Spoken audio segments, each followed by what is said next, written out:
first of all, I thank God for bringing me here again para po magpatotoo sa kadakilaan niya. Amen po ba? Amen. So meron po akong dalawang gustong ipagpasalamat sa ating Panginoon. So unang-una ay thank God for giving me 5 years here in UAE. So bali 5 years na po ako rito. So 5 blessed years. So ang daming ups and downs, but still, nandito pa rin ako. So I owe it all to God. Amen po ba? So, ang pangalawa ko pong gustong ipagpasalamat is something na talagang, I really thank God. Kasi even though nagkasala ako, parang ang dami kong nagawang kasalanan, still He blessed me with something na talagang I really thank Him. I just a short story po. 5 years ago, I prayed for someone. Someone na magtuturo sa akin kung paano nga po magmahal. Someone na magtuturo sa akin kung paano magpahalaga ng relasyon. Someone na magtuturo sa akin kung paano magbaba ng pride. Kasi yun po yung talagang wala sa akin. And you know what? God never failed to His promise. Kasi yung pong pinagdasal ko ng matagal, inasal kay Lord, pinagkaloob niya. Amen. And now, I want you to meet her personally. And Jen, pwede mo ako samahan sa harap? Yeah?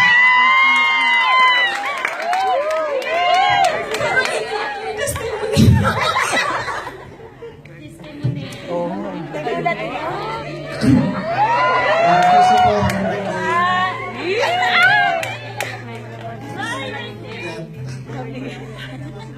happy birthday mo din.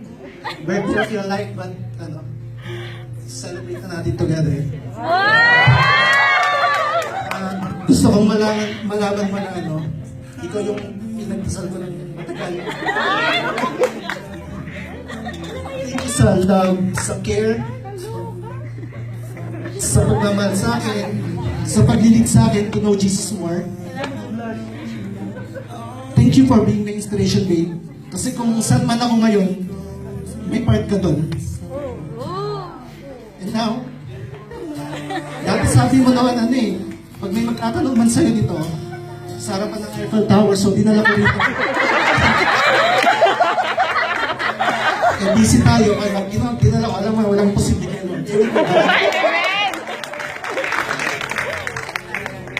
And today, babe,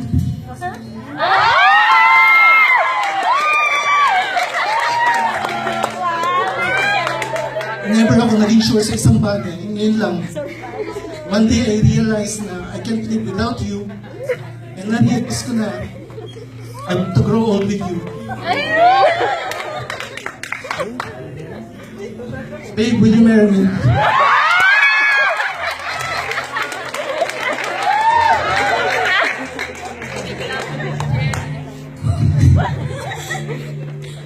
Of course, yes.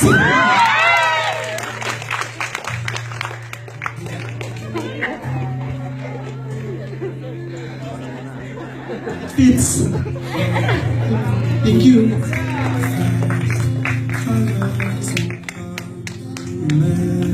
Praise God po. Sa harap ng Lord, mga churchmate natin, and even thank you all po.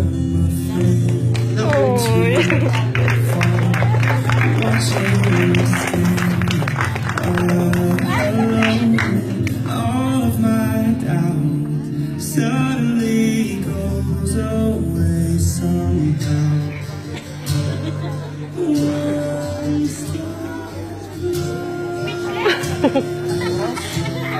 Speechless. Every day waiting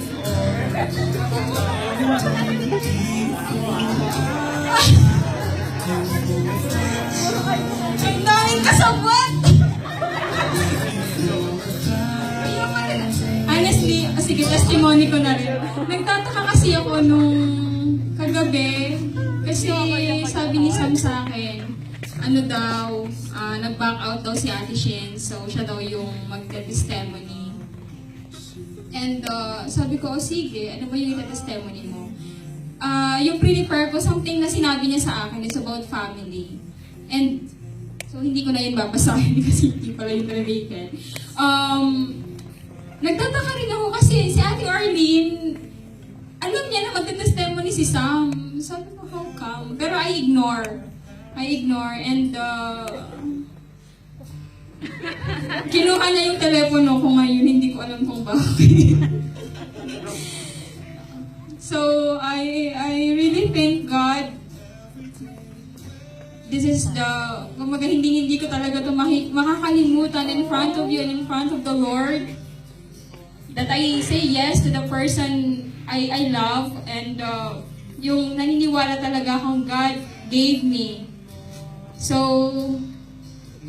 thank you din sa lahat ng nanalangin before kami ni Sam. Pastor Nick really supported us and the rest of the elders and deacons also. Thank you very much po sa inyong lahat kasi ginaid niyo kami sa path namin ni Sam to friends, up to boyfriend to girlfriend, and now engaged. So, hindi ko alam kung ano yung sasabihin ko sa nanay ko.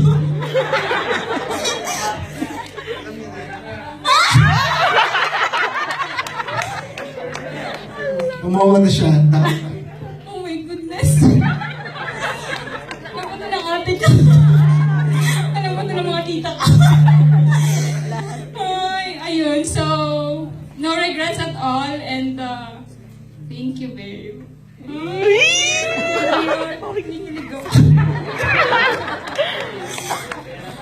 Ayun. So, paano ka na magtatapusin yung testimony, Pastor? Pwede ba tayo dito?